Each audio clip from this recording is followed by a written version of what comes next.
Good afternoon, everyone. It's always a privilege to chair the post-lunch session because it's a test of everyone's will to stay awake. But I'm quite confident that the subject is going to be animated enough for us to not just stay awake, but perhaps also not need tea and coffee in the break following that. My name is Reshma Anand. I represent the Ford Foundation for South Asia. And I'm actually very delighted to be chairing this session for various reasons. One, because Ratna, Poonam, and I have been having this conversation for a long time, and it's remarkable to actually see this paper together. And two, I think with the panelists curated for this session, I think we all bring very different worldviews, and it would just be fascinating from Mr. Damodaran, from your perspective, having been an advocate for corporate governance, having a ringside view of Indian boards, and connecting the lived experience of a board member and a board chair with how the study findings, relate with what you've observed. Auguste, definitely in terms of, some of your early statements on why inclusion of women in the workplace was actually very critical for India's economic ambitions.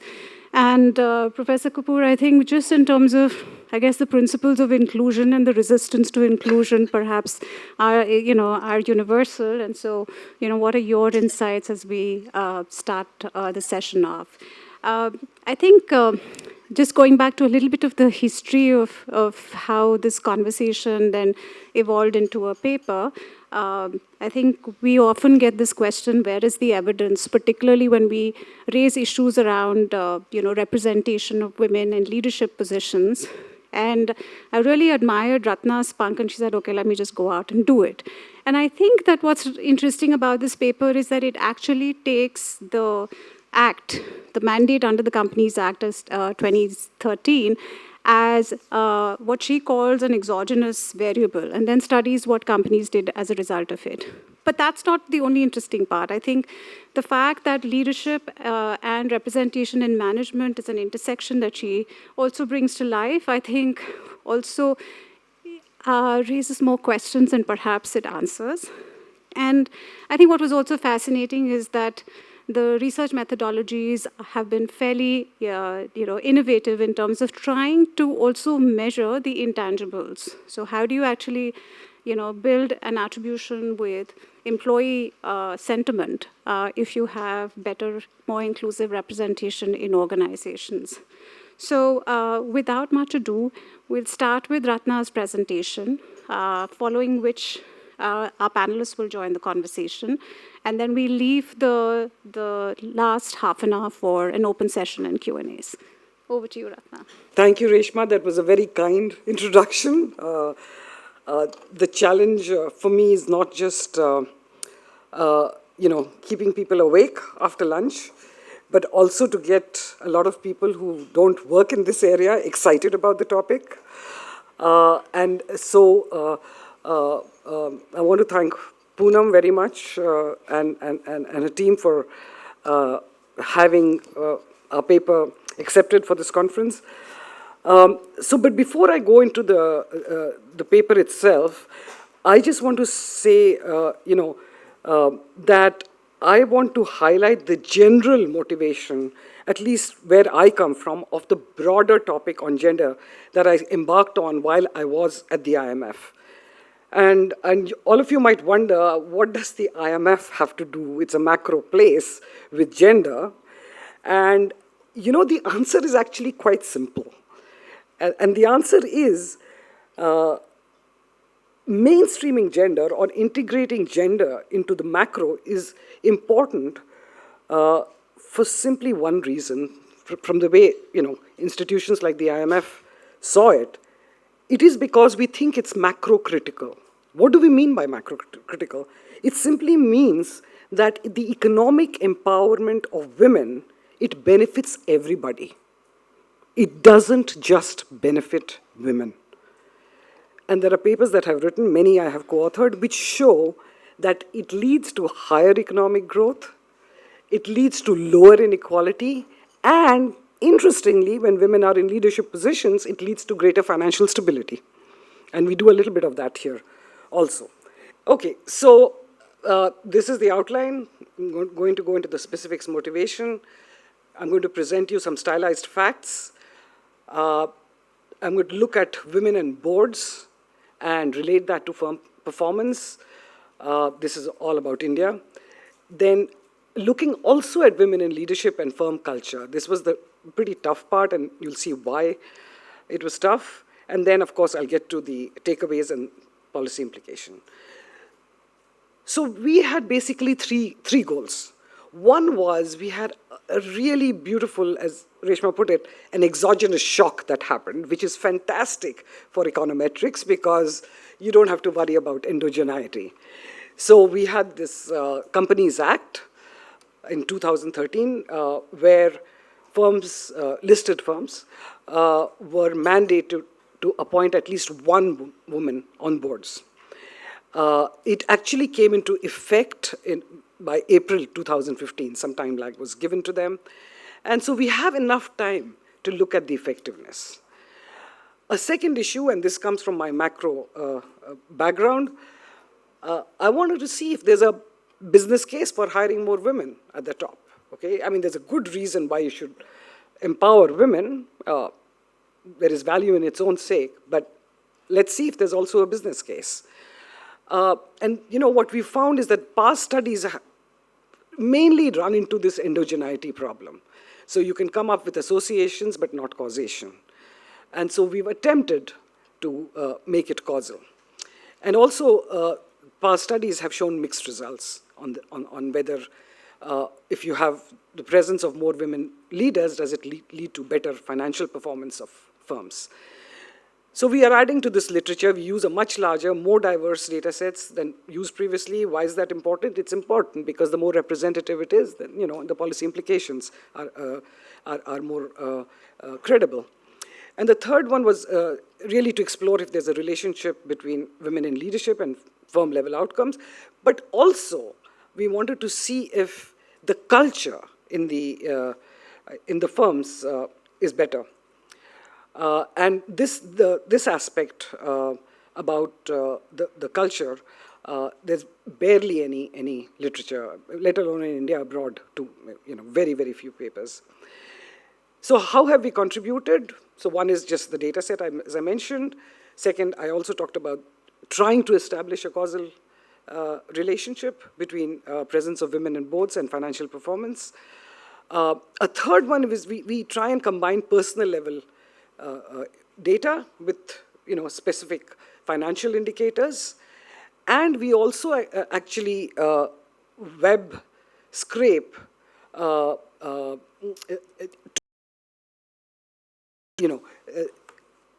issue of firm culture, and we'll talk more about that. We proxy staff welfare in this paper directly by questions that staff answer, and they cut across many aspects of work culture. There are a couple of previous studies that have looked at this, but they do it indirectly by looking at human development policy or how much spending there is on staff, on training, etc. But we measure it directly. And then we also, as Reshma pointed out, we also look at whether this Companies Act, which really was directed at looking at or quotas on directors, also helped increase women, the hiring of women in top management. And before I forget, I really want to thank my co-authors. Navya Srivastava, she's right here, and she's going to answer all the tough questions for me, and who did a phenomenal job on this web scrape, which I never had heard about. All the young people know a lot about this, and Mahima, who unfortunately couldn't be here. So what are the three basic questions we want to answer? One is, did it lead to a genuine change? I mean, or was it just a token gesture? Did the representation of women then on boards increase by more than one, let's say? And then as a result of that, were there any significant changes that you saw in the way either they interacted with each other or in the characteristics of the directors themselves. And a third was, of course, we wanted to see, we were very curious to see, were there positive spillovers in appointing more women in C-suites, top management. And as I mentioned, the second question was relating financial performance to the presence of women on boards. And the third one was also trying to ask, and we can't get into causality, I can tell you, but we get into association. Are gender equitable leadership teams, are they associated with better firm culture? So what are the stylized facts? The first question is this question of, did the representation of women on boards improve significantly? And you have a really nice chart, which I don't have to explain anything to you. So as you can see, we've got the data from 2006 to 2023, very recent. And we look at the share of women on boards, and you can see until there was the Companies Act being implemented, the share of women on boards was kind of very, very stable.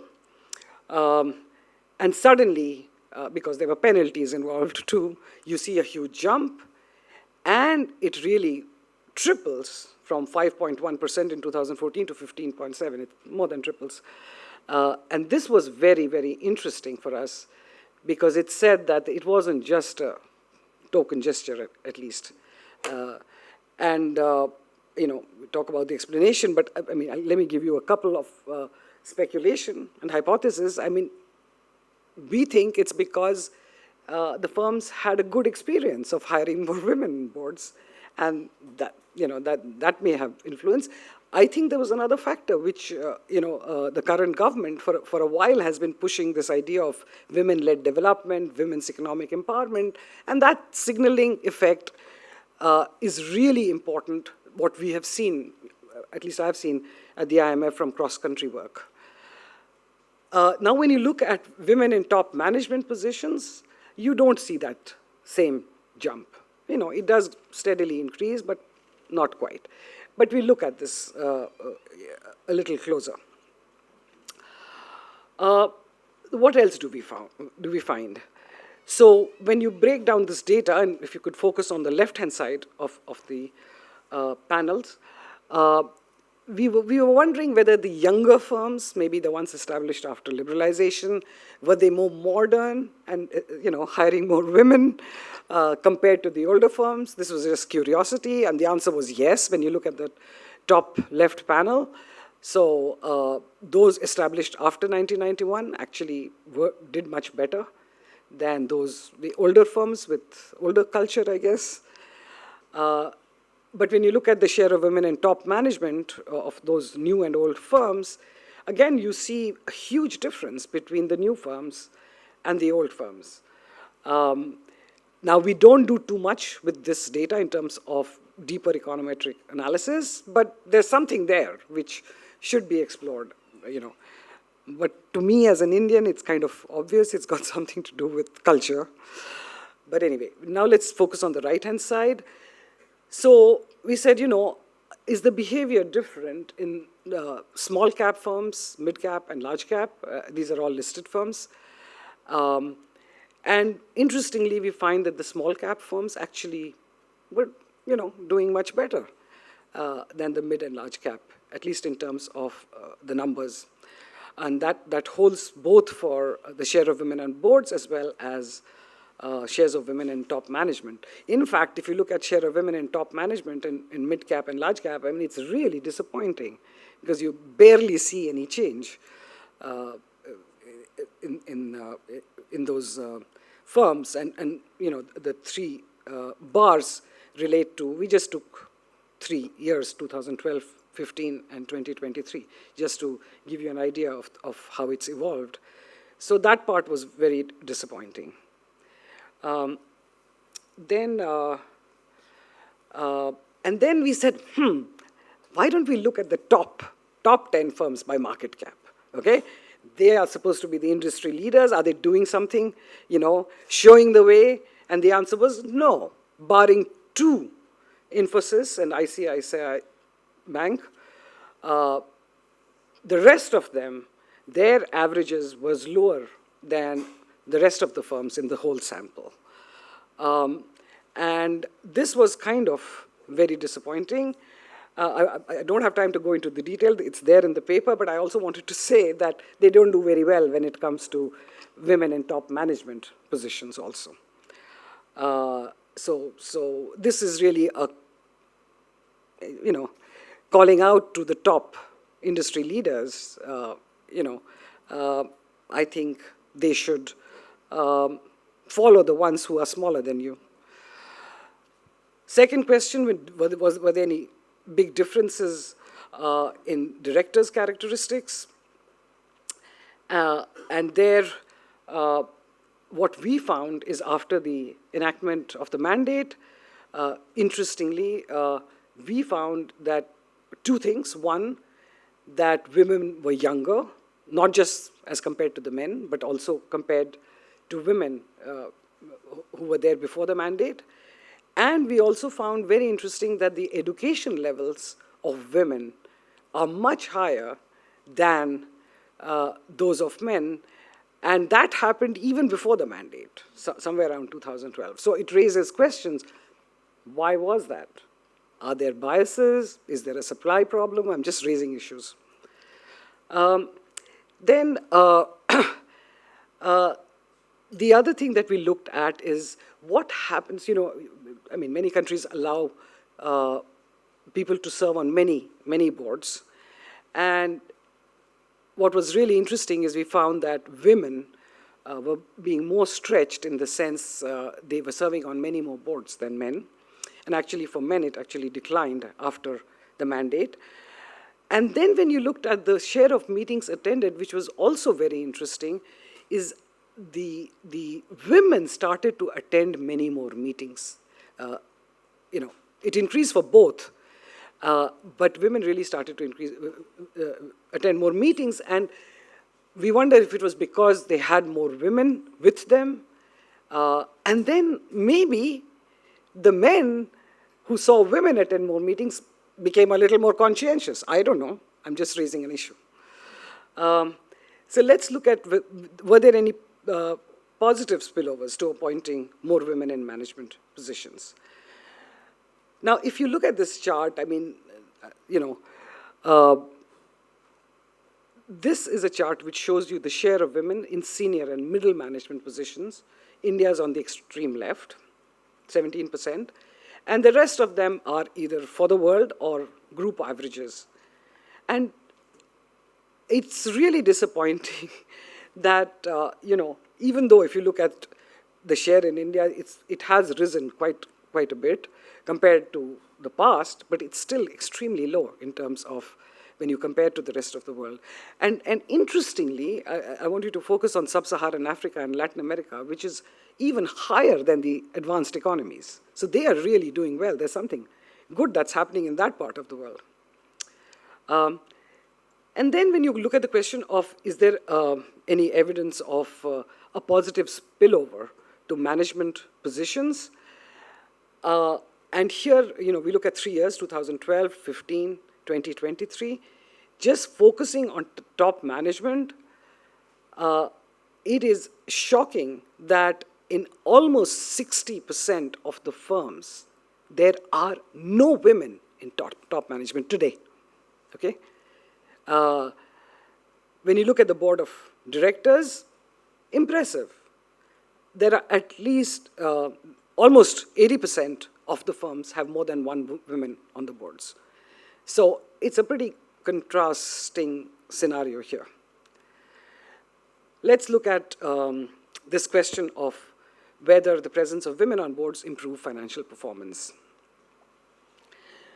So I'm not going to go too much into the technical detail, but I just want to say that the two things we struggle a lot with, among many others, is endogeneity. So you really want to have an exogenous variable on the right-hand side. And the second thing is the bias that comes from omitted variables, which is a little bit easier to resolve if you can find some variables, and especially which you can, if some papers have been written where they have found what are the important ones which should be included as controls.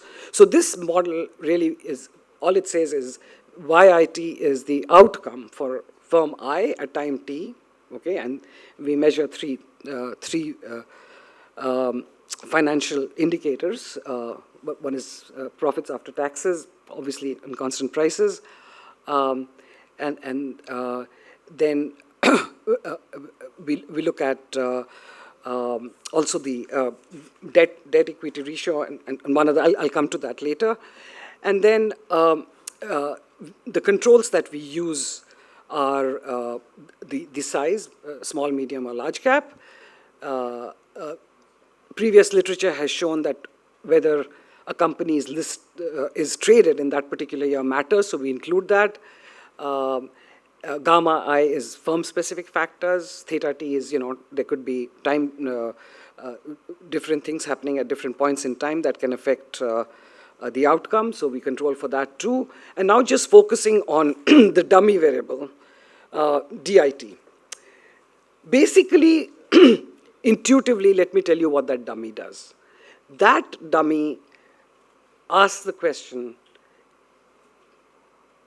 does the presence of women make a huge difference to the financial performance? So we look at all the firms, and we have two types of firms, unaffected. Unaffected are the ones who already had women before the Companies Act, and responder firms who had to respond. So this dummy is basically one for all of the unaffected firms throughout the time period because they already had a women. And it's one only for the responder firms after the act came into being. And that's how we are able to do it in a very simple way to see if this dummy is significant or not. I don't have, I try to avoid giving numbers here, but what we wanted to show you is that when we do the study for all firms combined, we get pretty positive numbers, but they're not so significant. So we then look at small cap firms separately and medium and large cap firms together. And the reason why we combine medium and large caps is because there are very few firms in the medium. They're basically transitioning to the large cap. And here we find that the results are very significant across all three measures, and the three measures are profit after tax, return on net worth, and debt to equity ratio. And these numbers, and Navya can correct me, are pretty high. So the profit after tax is almost like 165% more. The returns on net worth is like 35%, right? And the debt to equity ratio, and it has to have a minus sign, is something like 11%. Oh, good, I still remember. Okay. So very significant results. And this is just one more chart just to show you at each point in time whether the difference between unaffected and responder firms, taking only one particular measure of financial indicator, profit after tax, is it significantly different after the Companies Act? And again, these are confidence intervals. There's a 0. So what we do is we normalize everything to 0, the levels for unaffected and responder firms to 2014. And as you can see, for all firms, when you look at all firms, it confirms what I just told you. You don't see a very significant difference. However, when you look at mid and large caps, you clearly see post 2015 because the confidence interval is well beyond 0 for most of the time period. So this is another way of checking whether what we were doing was making any sense or not. So let's look at women in leadership and firm culture. And here, we just want to ask, as I said, are gender equitable leadership teams associated with better firm culture? Okay, so here we estimate a very simple model. It's an OLS regression where YIR is the sentiment score, and it's a rating given to by a specific reviewer, and we have another control, and the ratio is, of course, the share of women in boards relative to total. The manager IR is, we felt we needed to control it, because when you look at reviews in most firms, managers tend to give much higher reviews than workers. So we felt we needed to control for that. And then we have a whole lot of controls on the XI, and they relate to the size of the industry, the employment level. These are things that that seem to matter, so we control for that. So when you look at what is YIR, so we look at 4 measures of employee rating, and these are work culture ratings, which are like company culture, work satisfaction, work-life balance. The growth ratings, which we combine career growth and skill development. Third is the security ratings, salary and benefits and job security. And then we have one compound sentiment score, which combines I like where I work, I don't like where I work. And then we also actually look at the text reviews and infer from what they've written in the text whether they actually like or not. And Navya can explain much better than I how we do that, but I was very impressed that my co-authors did it. Anyway, when you look at the results, very interesting, we find that if you look at it for all firms on average, you don't see a significant association between average ratio of women directors and different ratings, except for the sentiment score. The second thing is that when you look at look at the samples, which is looking at not just whether there were women on boards, but also interacting it with at least having one woman in top management, what we find is that yes, there is a relationship, but just having women directors doesn't quite cut it. You need at least one woman in top management in C-suite. So that, to me, is also quite telling. I think I'm keeping good time. So let me tell you the main takeaways and the policy implications. The main takeaways are that the Companies Act was very important, very instrumental in increasing board representation of women. We also find significant changes in board characteristics following the mandate. It raises more questions than answers, but we did see that. A third was we did not see a discernible spillover effect to hire more women in top management because of the Companies Act. In our view, we've done a decent job of establishing causality because we had a natural experiment of this exogenous shock with the positive relationship between the presence of women and better financial performance. And finally, we do find a significant positive association between the share of women on boards and positive organizational culture, but only if there is at least one woman in top management. What are the policy implications? There are a whole host, and we speculate here too. So first, I just want to say there's a clear business case for hiring more women in corporate leadership. Okay.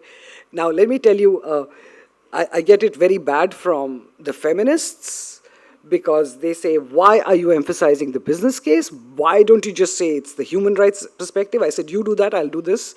We have the same goal. I also get it from the macroeconomists and saying, what does macro have to do with gender? And so this is what I want to prove, that there's a lot to do with gender. The second is, the firms went beyond the mandate, which I'm thrilled to find, which means, firms must be having a good experience. And of course, I think the government did a good job. The third is the negative result of positive spillovers. Does it call for mandating quotas or targets for top management? I'm raising it as a question. Fourth is, you can ask, Is it a supply side factor why there are not more women in either top management or in boards, or is it a demand factor? I have my priors. Our study doesn't do that, but we really do think that there's a bit of both, but on the supply side, it has a lot to do with women carrying the burden at home. On the demand side, I think there are biases because women are really very well educated, in fact, more than the men, at least when you look at the boards. So it's a combination. That was the fifth point. The sixth one is, if women are serving on too many boards, I mean, are they being overburdened? So we suggest, please make the effort to find more women out there. There exist. We used to do that at the IMF too. And the final point I want to make, and really I was very struck by the Prime Minister on August 15, 2000, his first speech. And why was I struck? Because he said, the government can only do so much. We can do policies, but what happens inside the home is your business. And you have to start treating the girls and boys in a similar way from a very young age. And you can see that in surveys done by others, where there are studies that show where women more than men say that, yes, I deserve to be beaten up because I didn't serve my mother-in-law food on time. I mean, that to me is kind of unacceptable.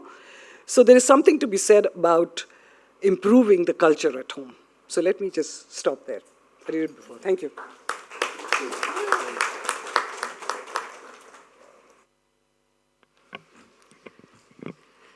Thank you, Ratna. And I think there's the other challenge as well, right? When we're also told that we're impatient and that we should also acknowledge that it's only been 10 years and the great strides have been made.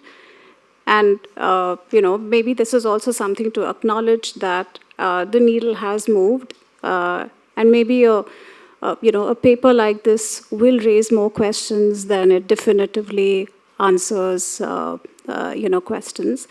And the fact that there is an indication of not just a business case, but also an overall, firm culture case is quite fascinating. I'd like to now take the conversation into from the paper into the lived experience of our panelists. And I'd like to start with you, Mr. Damodaran, having been an advocate for corporate governance and your presence on boards as well. But from your vantage point, are companies now largely responding to the mandate, or are you actually seeing organic demand, generating as well? And how have you seen boardrooms actually change over the last 10 years since the Act came into place? Thank you for the opportunity. It's a privilege being here among such distinguished members from the world of academics, to which I don't belong and where I've never belonged. So let me make that statement up front. What I bring is observations based on several years in boardrooms and a few years advising boards after I had stepped out of boardrooms. At the outset, let me compliment you for an extraordinary good paper. It certainly had me thinking. As someone who has been talking about this for some time, articulating views that are not very popular, and yet continuing to articulate them, that's the advantage of age. And I was delighted to see some of the observations that you made. I am not entirely persuaded that some of the causal relationships that you spoke about have been established. I'd like to see some more evidence, but I'll get to that in a while. The 2013 Act was clearly a game changer. Until then, those that saw value in bringing women on boards brought women on boards. We did have companies that had women directors, and they clearly added value. Otherwise, when there was no compulsion, there was no mandate, they would not have been brought on the board. They were carefully chosen, but the numbers, regrettably, were not too many, either in terms of the number of boards that had women or the number of women that actually got onto boards. In most cases, it was just one woman who was taken on the board. In a board with an average size of somewhere between 10 or 12, you had one woman on the board. And with that experience, I have canvassed, and I would urge you to look at that at some time, whether having two women on the board is much, much, much better than having just one woman on the board. Especially if both of them don't come in at the same time. One has already been there, one comes in a little later, so the continuity will change because everyone has finite tenures. You don't want both to step out at the same time and bring in two new people. I've been looking at that, and I think there is merit in getting two people at different points of time into the boardroom. What the Companies Act should have done but did not do was to mandate that there should be a woman independent director. They mandated a woman director. So in the initial years, post the Companies Act, when you knew that there was a mandate and that non-compliance could lead to penalties, human ingenuity kicked in. So unwilling members of the family were persuaded to get into boardrooms to tick the boxes that yes, we had women on the boards. Not that they were less qualified than the men in the families. The men got in earlier. No one asked any questions whether they were qualified or not, whether they added any value or not. The son of the promoter was presumed to be good enough to be on the board. But when it came to the wife and the daughter, questions started getting asked. Are they getting taken there because you need a woman on the board? And I have been in a hopeless minority arguing that if you did not ask these questions when the sons and the brothers were taken into the boardrooms, why are you asking these questions now? Give them a chance, let them go in there, and then demonstrate to you, if they can, that they add value to the boardroom. Right? So that was one element, that people quickly got in family members into boardrooms just before the last date on which they were expected to comply. If you see the dates on which many of them were appointed, it is in the week preceding the last date before the penalties kicked in. We've done some studies on that in my company, and they're very, very revealing. The second set of people, which is the government companies, the PSUs said, so what if there is a mandate? We are government companies. We are not obliged to follow it, and no one's going to punish us. Because in this country, there has been a record of not holding government companies to account for some of their transgressions. When I was chairman SEBI, I started the practice of issuing notices. I didn't last long enough after I issued the notices. No, there was no causality involved. My term was getting over, but regrettably, I wish somebody had followed it up, because the big companies, the top 5 by market cap, public sector, none of them had either the number of independent directors that you needed them to have or the number of women directors. As we speak today, I have yesterday's statistics with you that there are 5 companies, and I'll read out the names. Coal India, Indian Oil, Indian Railway Finance, Power Grid, and the State Bank of India. They have no woman director on the board as we speak today. So much for what the law has mandated and what exists in the boardrooms, right? They will tell you that yes, we had some time ago, they stepped away, we didn't get a replacement in time. And this argument which I have got tired of hearing is, there are not enough women to match the number of vacancies. I don't want to use strong words. This is a civilized gathering of people, so I have used strong words to describe this attitude elsewhere. But the question is that you're not looking around. If you just look around in your immediate vicinity, if you reach out to the women who are already on boards, multiple boards, and you want them to take on one more board, and then the question arises when they were asked, some of them, friends of mine, we've sat on boards together. They said that this company has reached out to me. What do you think we should do? I said, you ask a question. Are you being taken because you are a competent person who will add value, or are you being taken because they need a woman director? They will, of course, tell you that no, it is your talent, your competence, the value that you bring to the board. Then please ask a supplementary question. If all of that is true, why didn't you reach out to me before the mandate? And why is it that after the mandate you're reaching out to me? Obviously, and the same top 15 people, phenomenal directors, add great value. I've had the privilege of sitting on boards which some of them ask the most searching questions. They have their management on the defensive. This business of boards challenging management, the relationship, as I like to say, of constructive tension between boards and managements, best manifested by those directors by asking the kind of questions that will have management think and come prepared the next time round, saying this lady is going to ask difficult questions.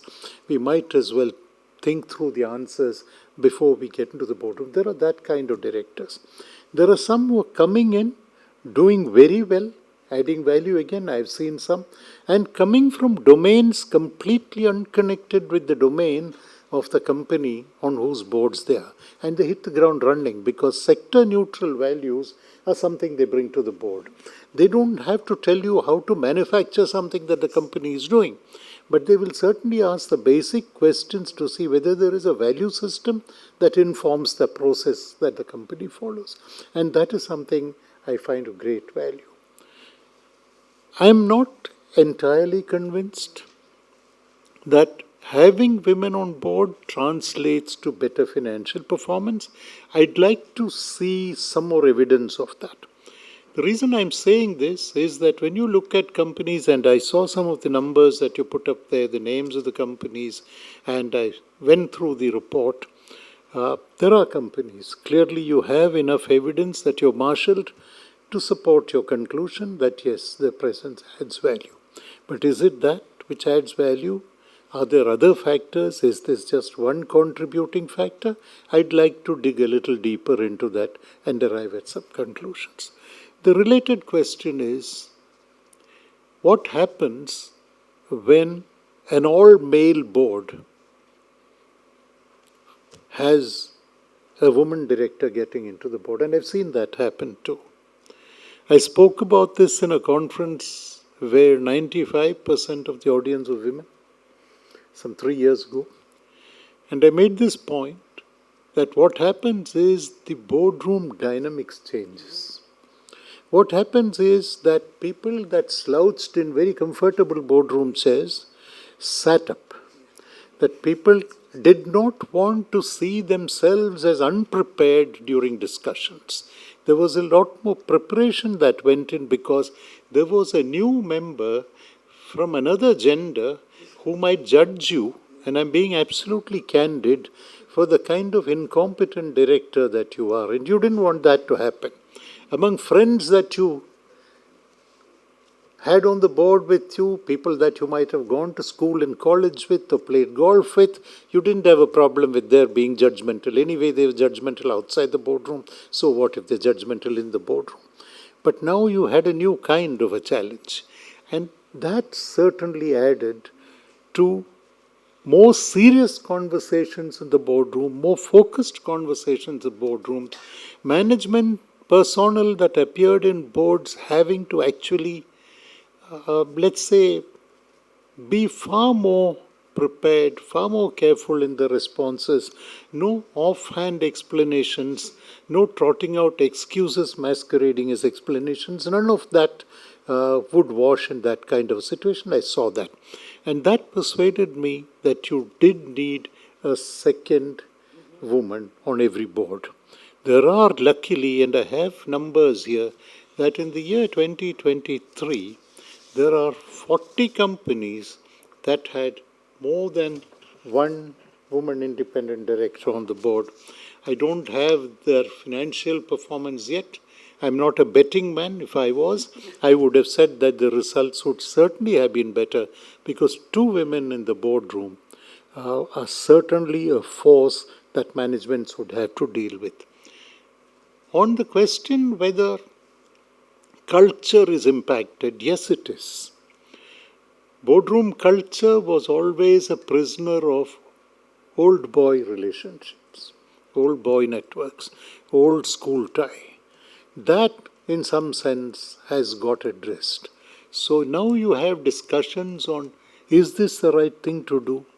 Are we doing it at the right time? I define governance in terms of 4 rights. Doing the right things at the right time, in the right manner, and for the right reasons. That to me is governance. And these questions are getting asked in boardrooms. Is this right? Is this what we should be doing? I've even heard questions of the kind that, isn't this a matter of operational detail? Why are we looking at it? We have limited time and we need to look at the larger issues. A very, very valid point. You can get lost in operational detail. Managements would like to lead you down that path to see that you don't raise the larger questions that need to be addressed in the boardrooms. Those questions too have been raised. But when it comes to higher ratings, when it comes to surveys that show a better satisfaction level, I think it doesn't have too much to do with the presence of a woman on the board, because it's management that really impacts. And your larger question, which is, has the Companies Act providing for one woman director in the board resulted in more women in positions below the board? Your statistics shows that that's not a very happy situation. The problem is that this will take time. It's not going to happen in a hurry, because if you look at the pipeline, the talent pipeline within the company, there aren't enough people who can gravitate unless you go for a very radical fast track promotion, identify very, very good women performers and move them up. You should have the courage to do it. I think many companies will not even address that possibility. And you need to look outside the system. Every vacancy doesn't have to be filled by an insider, a management vacancy. Go look outside. If there's a competent woman outside, get her in and let her demonstrate. There are any number of them, because I do a lot of training programs and I've seen trainees that make life difficult for me with the kind of questions that they ask after so many years the boardrooms and consulting. I don't have ready answers to some of the questions that they ask in terms of the dilemmas that boards face and what is the issue. So I think Companies Act has fallen short. It should have, of course, it was a brave step moving from 0 to 1. I wish they had said 2, because amending a law in India, amending an act, is a very tortuous procedure. If you take a proposal to the parliament saying that replace 1 with 2, there will be several days of debate. This is the only change that you're trying to make. Several other issues will be raised and this discussion will get sidetracked. Luckily in India, the governance approach has been through regulations more than by law. It is SEBI rather than the Companies Act. It is the LODR which said you must have a woman independent director, which meant you have to look outside the family. You have to get people who you think will add value. This debate about talent versus tokenism, I think, got addressed through the SEBI LODR and not through the Companies Act. Because tokenism, by bringing in family members and ticking those boxes, was addressed at that point of time.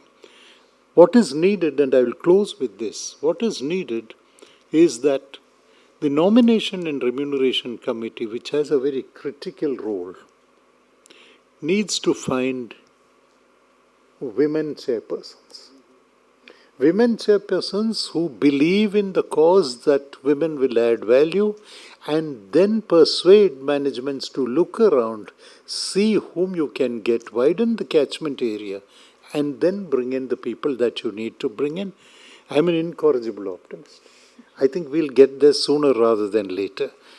Culture will take time to change, but I think the philosophy of companies that believe that they're enlightened companies will reflect that change going forward. Thank you for the opportunity.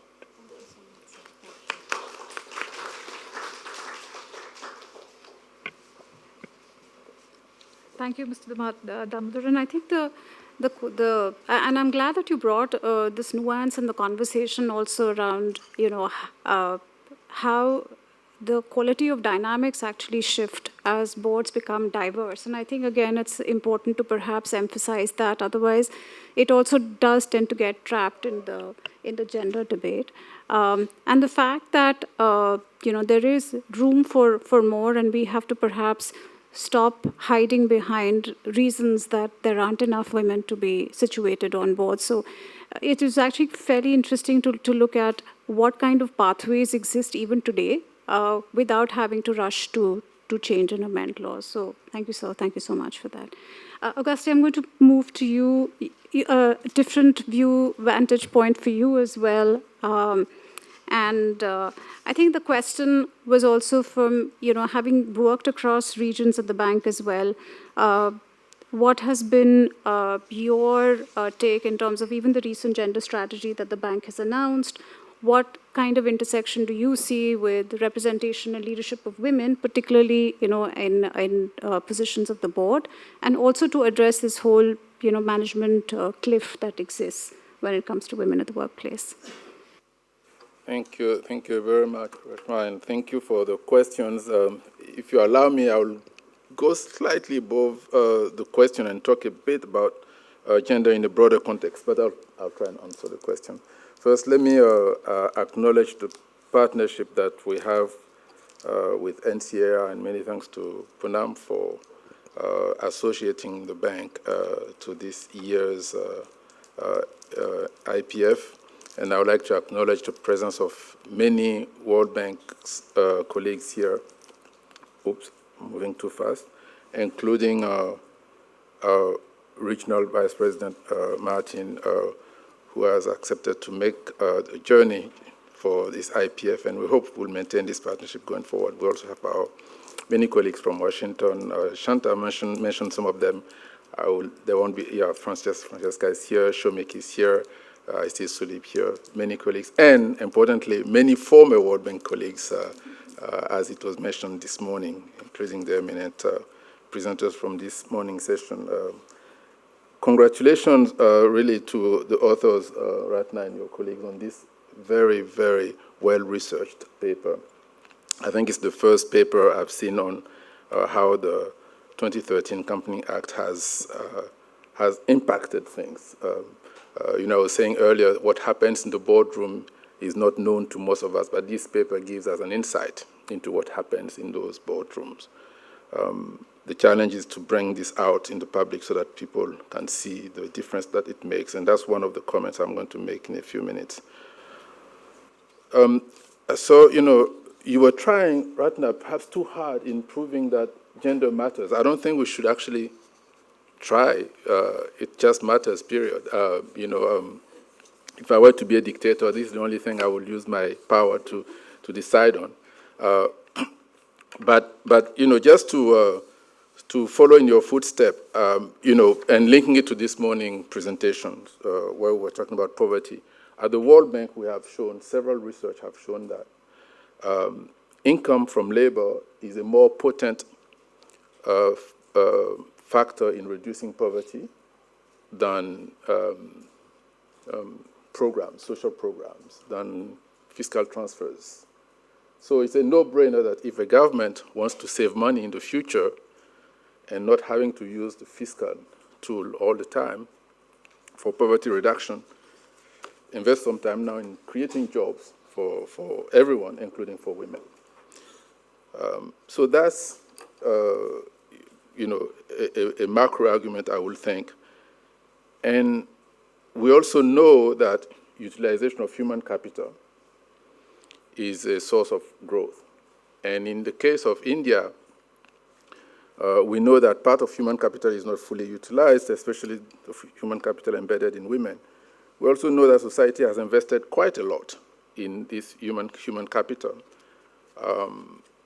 Women today, and I'll move to this one of the slides here, are almost as educated as men. We have 21 million women enrolled in higher education. Enrollment rate in higher education is on par with men, perhaps even higher. So the argument that there are not enough women to recruit on board or on management is not a very strong argument. And the fact that this investment has been made in women human capital and is not being utilized is suboptimal from the macro point of view. And using that investment to generate growth will be a better option than investing in new things to generate growth. Because if you're going to invest in new sources of growth, instead of utilizing the ones you've already created through past investment, you're going to put pressure on prices. It's going to be inflationary. And it's not necessarily bad. You need to invest to grow. But if you've already invested in something that you can utilize almost without additional cost to grow, then your growth will put less pressure on prices. So it's also macro-critical to use the existing human capital to grow. And third, we know that employment improves self-worth. I mean, at some level, we're all very proud of the work we do. And we're proud of being part of something that is working, that's generating production, generating output, serving the world. And that also influences how people behave in the household. It changes the power balance in the household. And we know when that power balance is more balanced or perhaps even tilted toward women, it's good for investment in health and education at the household level. And therefore, it's good for everyone. And fourth, as you proved in the paper, having women being part of decision-making in the business sector can be good. Maybe the paper doesn't make a very strong case. I'm a bit disappointed that, having women on board for small caps companies doesn't, there is no correlation or it's not significant. But regardless, we know that the decisions they make are probably better when they have women on board. And, as Mr. Damodaran proved earlier, it's even better if you have more women so that you have continuous presence in board meetings. So I don't think we need to spend a lot of time in proving that because the evidence is very clear. For me, one of the conclusions of the paper, which is a bit debatable, is that companies have followed, that they've gone beyond the mandate. I don't think they have, because if they had seen enough benefit of having women on board, they would have had even more women on board, because India is still below peers, and we have some numbers here now. Probably won't have time to show all of them, but India is still below global averages in terms of women on board, in terms of women on management, in terms of female labor force participation. The only part where India is at par with the global average, or perhaps even above, is investment in education.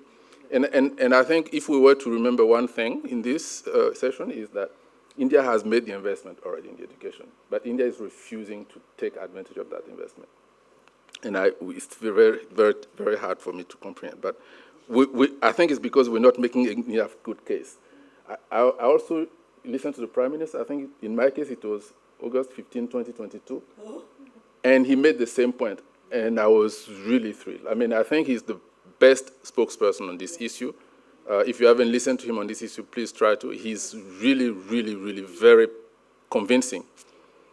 But then I think the rest of us, perhaps, or the rest of the population doesn't follow. But so India, the companies have seen the benefits, but I think in order for them to go beyond, they need another nudge. They need another exogenous factor. And there are some ideas floating around. It could be a mandate. I don't think a mandate for recruitment will work. I think a mandate for board membership works better, but a mandate for recruitment will not work. But for recruitment, you need incentives. You need to give incentives. And we have looked at some numbers in some countries. In countries like Argentina, they give incentives for women to be trained, women workers. In Australia, companies have to share the data on share of women in the staff, especially at the management level. In Japan, companies that have women a high share of women in their management and are listed get a boost because the government makes a case that these companies are more investable than the alternative, so they get a small plus. So there's these kind of nudges and that can be considered in India. So let me go through these slides quickly so I don't miss some important point that we put together in our team. First, the paper find a positive association on performance, as we heard from the presentation. Having said that, the share of women in management remain, much lower than global average. There are some positive, especially in the IT sector and services. I made a point earlier, and maybe I want to repeat it here, which is that having more women involved in the workplace, not just in the board or in corporate, will help India achieve its own goal of becoming a high-income country by 2047. And if India doesn't increase female labor force participation, I'm not sure the goal will be achieved by 2047, because our data shows that if India were to increase its female labor force participation to the global average, which is about 50%, India could grow at 8% and maintain that growth rate for the Amrit Kaal between now and 2047. And that's what is required to become a high-income country. So again, it's a low-cost solution because the investment has already been made and is continuously being made. I mentioned earlier that there are a lot of women already in higher education. Many of the companies listed don't implement some of the laws that India has in place, including providing maternity benefits to women. About 50% of companies don't do that. And we all know that there are a lot of constraints. You mentioned some of them on the supply side as well as the demand side, and household chores are part of it. Care is part of care of children as well as parents is something that prevents women from working more so than men because they take on those responsibilities. And maternity benefits, we had discussed it several times with many government officials, and there are two positions really on it. It helps, it's good, it helps women go to work, but at the same time, apparently, some companies use it as an excuse for not hiring women. So, so we need to find out how it really works. I think we need to do more studies to see whether it's really preventing companies from hiring women. Same for the creches. Companies of a certain size need to have creches, and apparently it's preventing companies from either hiring women or from growing. They remain below a certain level, below the radar, so that they don't have to implement these laws. So, we want to see if we can unpack these things and maybe provide, that's where perhaps public subsidies will be needed, so that the companies don't feel the burden of maternity benefits or creches. And those can be initially highly subsidized. And then when companies see that it works and generate even more benefit for them, they can perhaps increasingly fill some of the financing gap. We talked about some of the, constraint also on the 1 minute left. Okay, so I'll skip all these slides and go to my conclusion. I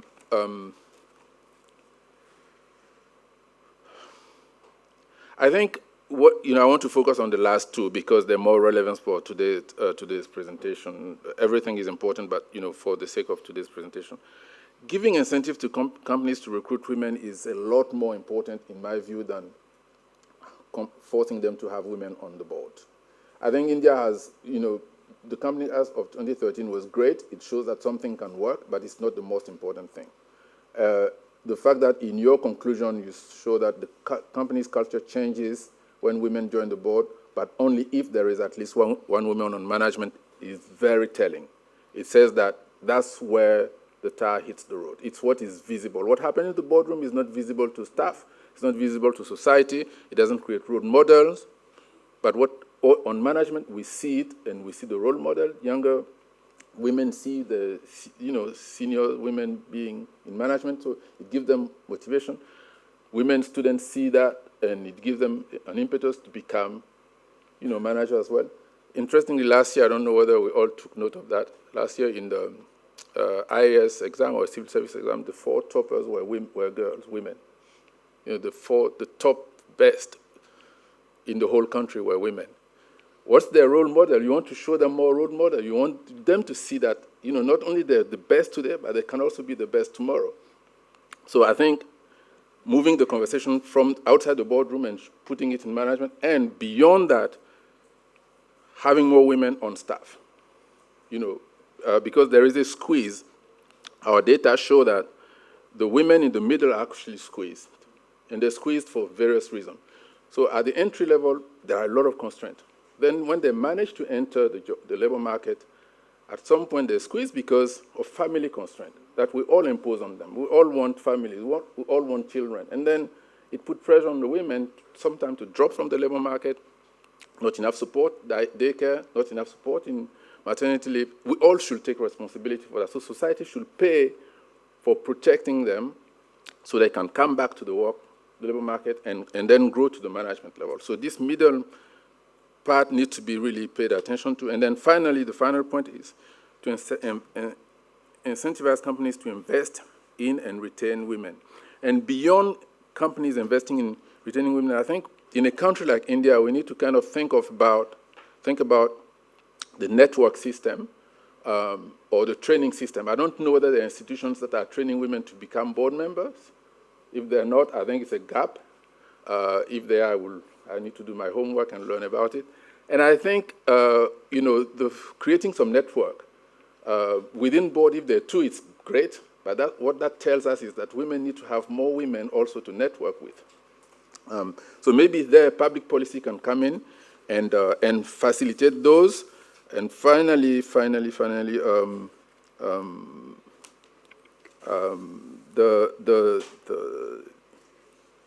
on the appointment of women and family members, I was puzzled not to have seen any reference of that in the paper, but I'm glad it was mentioned earlier.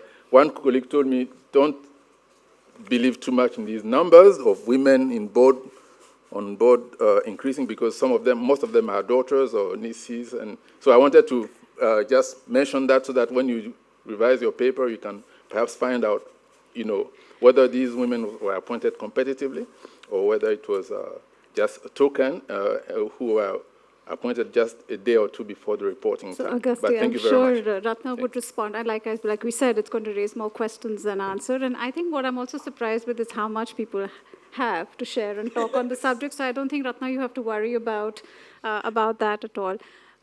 Professor Kapoor, may I just reach out to you? And may I also just make a request where maybe 10 minutes so that we could have a conversation? No, we do want to hear you speak. Thank you, for having me on this panel. I have to say I have no expertise in this topic. I wasn't sure if Karthik had done some RCT and I was randomly selected. But since he's not here, I presume that there was some reason. Now, I think there's a larger question that the paper raises,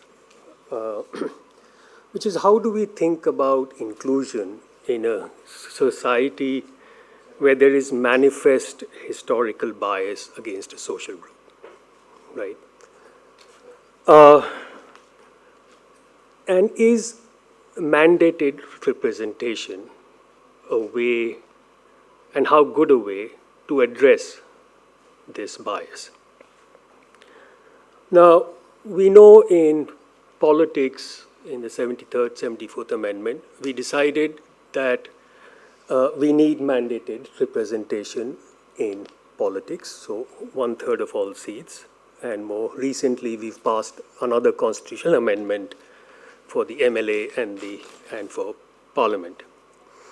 So that obviously raises a question, why one-third mandated representation in politics, but just one member in corporations? Why was it not, how should we think about a threshold effect where this really matters? Should it be, as Mr. Damodaran said, at least 2? Or should it be 10%? Should it be a fixed percent or a minimum floor?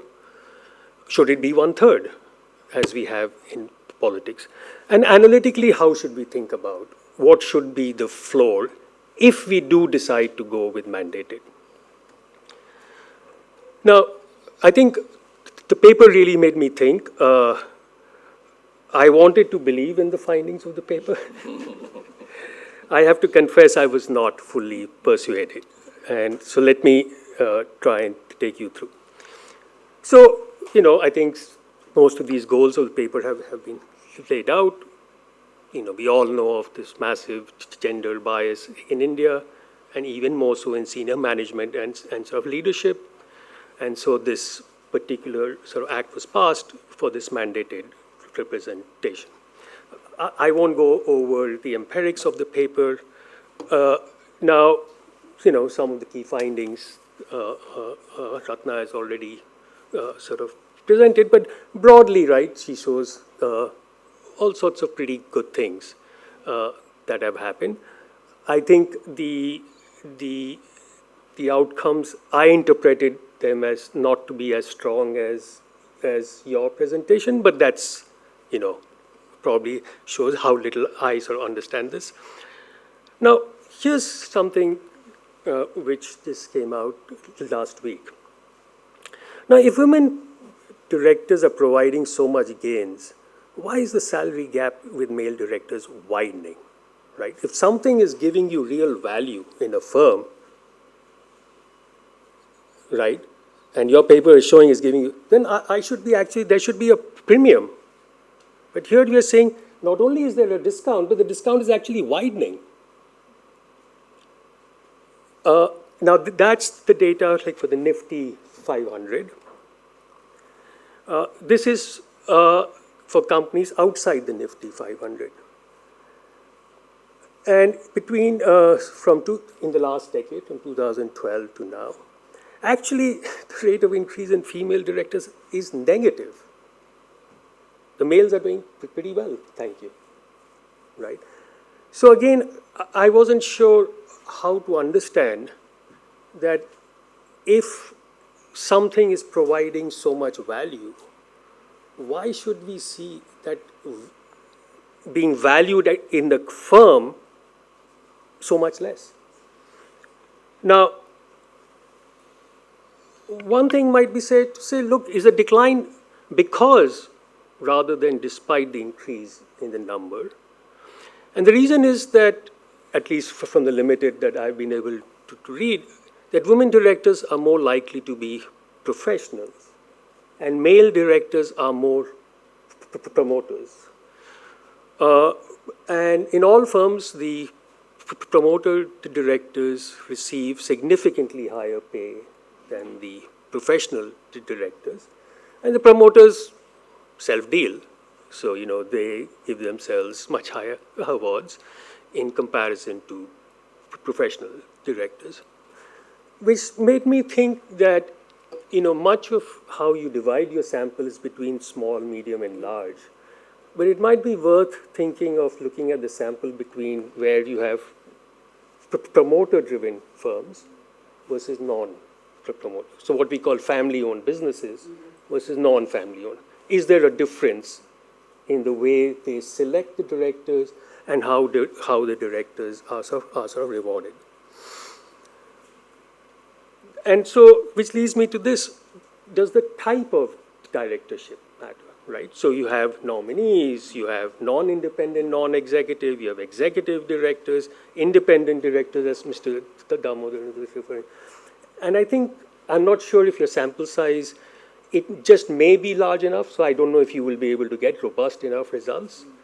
That's a separate point, but might be at least worth even doing a descriptive stats to be able to get a sense if that might be shaping your outcomes. I think Mr. Damodaran raised an issue which I've been also very interested in. As we know, the CPSEs were also required. In 2023, just 9% of CPSE employees are women. About half of all PSUs, or the 137 PSUs for which we have data, have female board level directors, and barely 9% are in executives. And it's one of the great virtues of the Indian state. It allows for passing laws for others which it is absolutely unwilling to abide by itself. That's a great virtue if you can do it. Now, I think where I struggle the most with the paper is what are the mechanisms? Why do we think that having a woman director matters? In which ways?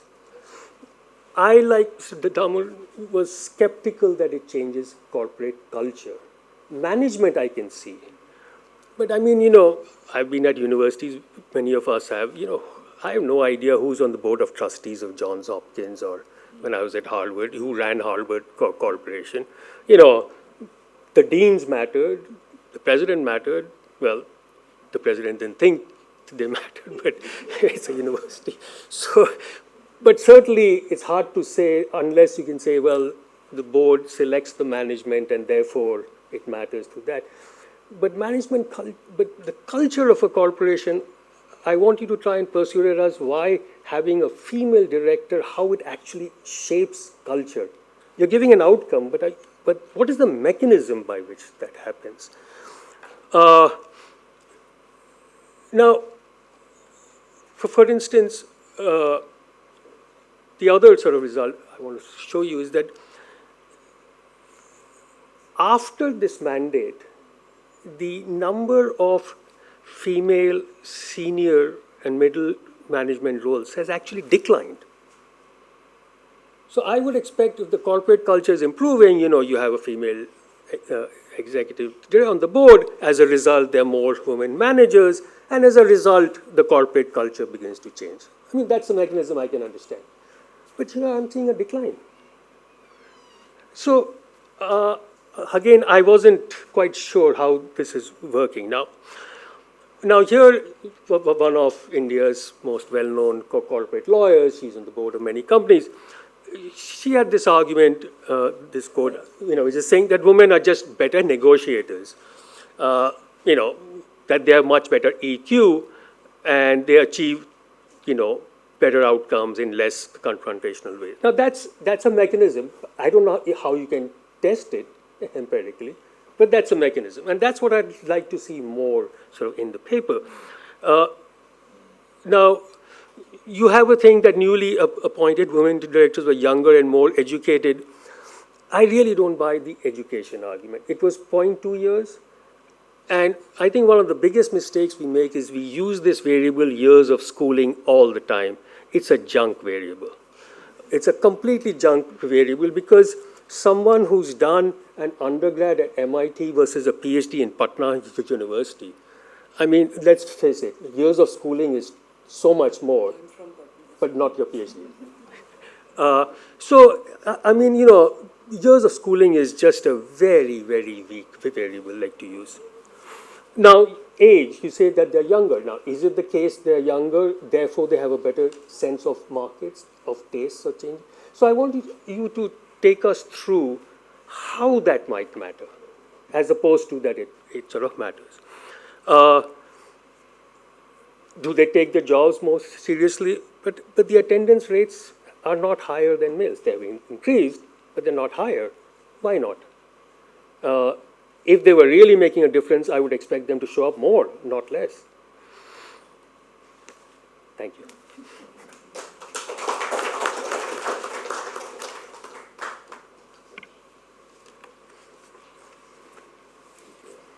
Thank you. And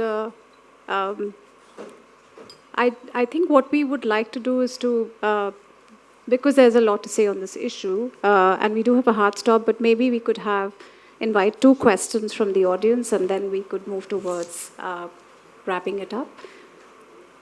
Yes, please, sir. Can we have a mic? Yeah. Hi, Ganesh Vignaraja from ODI and NUS.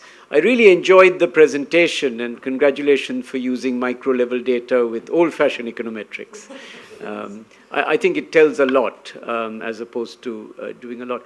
Now, I have 2 points. The first is, is it simply about better educated people doing better decision making and so on? And I would have quite liked to have seen separate regressions, taking that into account with some kind of dummy variable and so on. I mean, it's just one silly econometric point I wanted to make. The second is, what about old-fashioned case studies? It would have made sense to have traced some of these women directors and their career paths and what impact they had. And I wonder if that's a supplement to this work, so that you can have really rich results backing up all these conjectures we're making. I wonder if there's any evidence on this for India. Have you considered it, etc.? Thank you. I'm Robert Lawrence from Harvard Kennedy School. I also enjoyed the presentation, and I want to build on the observation about education. The question I have is, if you are under pressure to hire someone, what's the best signal that they're going to be qualified? And I'm familiar with the efforts in South Africa where black economic empowerment required boards to increase the number of black South Africans who were on those boards. And what you can observe is that the blacks who were chosen typically had professional degrees. Chartered accountants accounted for a very high percentage of those who were chosen, because the firms could take that as a signal. There's a uniform test that both black and white had taken, and so having that qualification was important. Having an MBA was also used as important. And so I am equally suspicious of the number of years schooling as the indicator. The question is relevant education. I would prefer to see some sort of effort to try to find a more relevant education indicator, because it's going to play a particular role for people who haven't been able to get networks and so on. And I just want to combine that. I was really struck as well by the fact that those who are found sit on numerous boards. So that again tells you they're bringing something to the table that is sort of recognized more broadly by firms, which also suggests it's got something to do not only with their networks, but also their qualifications. Thank you. Ratna, would you like to respond? Thank you very much. Devesh, Mr. Damodaran, August, and Ganesh and Robert. So let me just try to be brief, and I'm not going in any particular order. I take the point that many of you have made about schooling. The problem is we don't have the information and data easily available. That's what we all work with, years of schooling. So I want to get to the bigger picture questions that were raised, and Devesh asked, look, if these women are so valuable, why is it that their salaries are actually falling? Or, as Mr. Damodaran mentioned, why don't they hire more women? And I want to give you a very obvious answer, which I know is hard for people to accept, many people. There are clear biases. There is discrimination. People go against their own well-being or well-being at home and business interests because there are biases. And we've seen that in many studies, many studies. I mean, this is global studies. I don't know too much about the Indian studies, but I'm very aware of those. So it takes time, and so it's related to culture. The second issue of what does diversity bring to the table? And this was I remember the first paper I wrote on this, the internal scrutiny was so huge when we found women, and I'd made sure I had male co-authors on my paper, which showed that women in financial firms, the presence of women in financial firms in leadership positions matters a lot for the financial performance.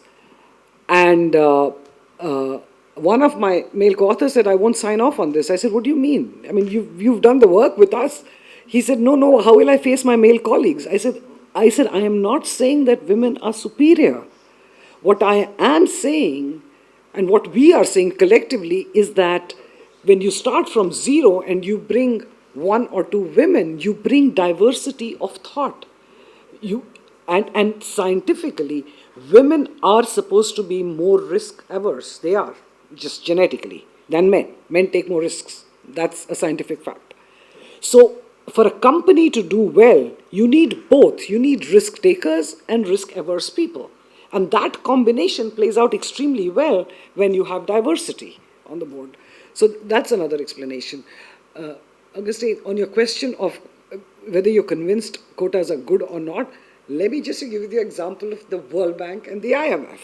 And the World Bank decided to go the quota route, and the IMF said, no, we don't want. I was very much part of that group. We don't want quotas. Otherwise, they'll tell us you're there because of a quota, not because of... Guess what happened? World Bank had 40% managers.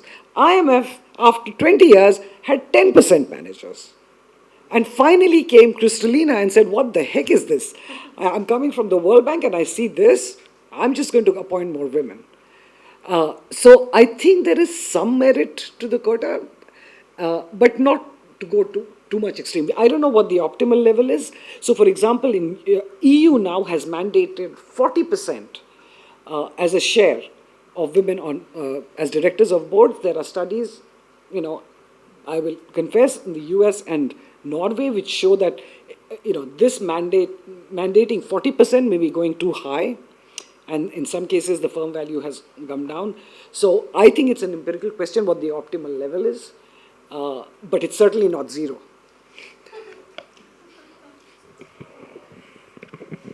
Thank you. Thank you, Ratna. And I do feel that, what's really been interesting about this conversation, and I liked, Augustine, when you said, why are we still making the case? Why do we have to continue to, why are we still doing it? I think that, the fact that normalizing and moving beyond firm performance to also look at governance, and Mr. Damodaran, I think you brought that very evocatively when you spoke of the 4 Rs, right? It is all of these aspects, including board dynamics, that lead to the kind of healthy accountability between boards and management, and that's deeply valuable for companies. And, the fact that if we laid the ground, investments have actually been made in India, whether it's going to take incentives, a nudge, mandates, a combination of all, is perhaps a question, Ratna, for your next paper. So thank you all for being a very alert audience post-lunch. And I think Poonam and team will reward you with tea and coffee outside. So thank you all. Thank you so much for joining.